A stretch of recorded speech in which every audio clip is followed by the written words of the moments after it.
Hello there, this is Alex, welcome to Boomstick Gaming, and my full release review of the third Superhot entry, Mind Control Delete. This somewhat forgoes the tightly structured puzzle-like formula of the original, and instead focuses more on action and the unpredictable. There are new abilities to unlock, enemy types, weapons, and of course, new gauntlets of death to try and overcome. This is completely free for owners of the original Superhot if you have it prior to launch, but for everyone else thinking about picking up Mind Control Delete as a standalone, let's take a look and see what it has to offer.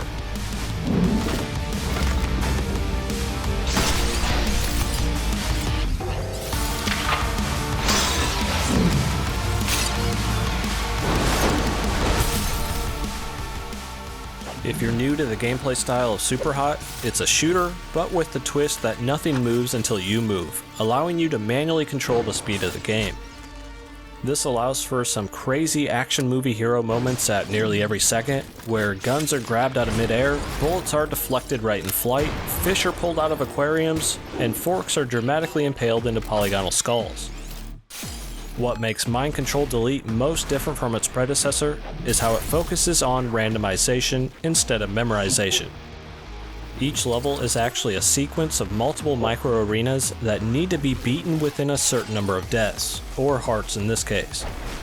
Instead of needing to try and figure out how to kill everyone in a room, you just need to survive through a certain amount of kills as enemies continue to flood in through spawn doors around the arena.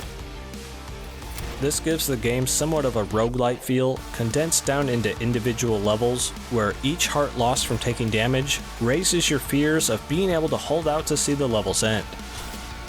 Since Mind Control Delete chose the slightly more unpredictable and decently longer experience than the original Superhot, you do see many of the same little level layouts over and over throughout the game, since there are not a ton of them, nor are they procedural.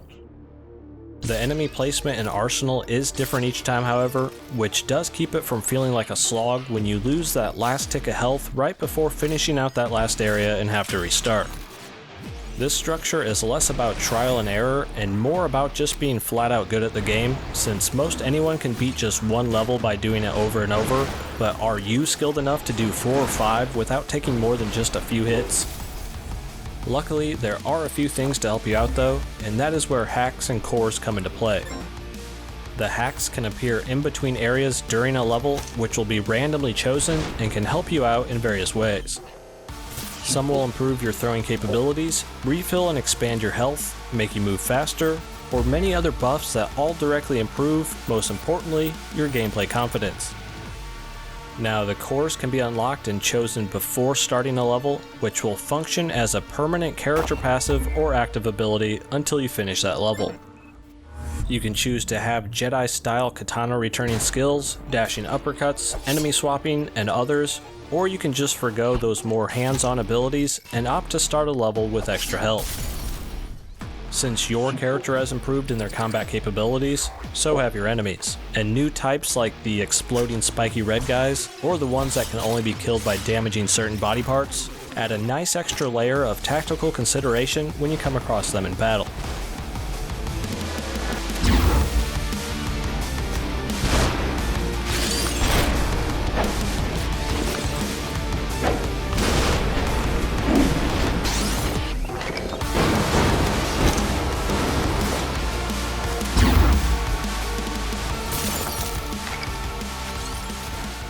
Overall, Superhot's core mechanic still remains one of the most wholly unique gameplay experiences since Portal, and the additions from Mind Control Delete only positively help reinforce that.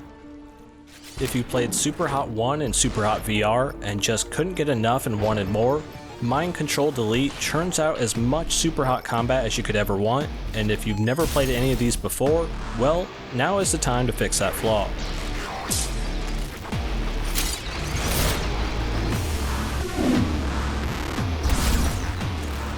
Those were my thoughts on Superhot Mind Control Delete, and I still think my favorite was Superhot VR since that worked pretty amazing on that platform, but Mind Control Delete is definitely awesome as well. If you happen to like my style of review, make sure to let me know that, and if you've never seen Superhot before and think this still looks kinda weird, I assure you any of the 3 are fully worth your time. Now, as always, this has been Alex from Boomstick Gaming, and thanks for watching.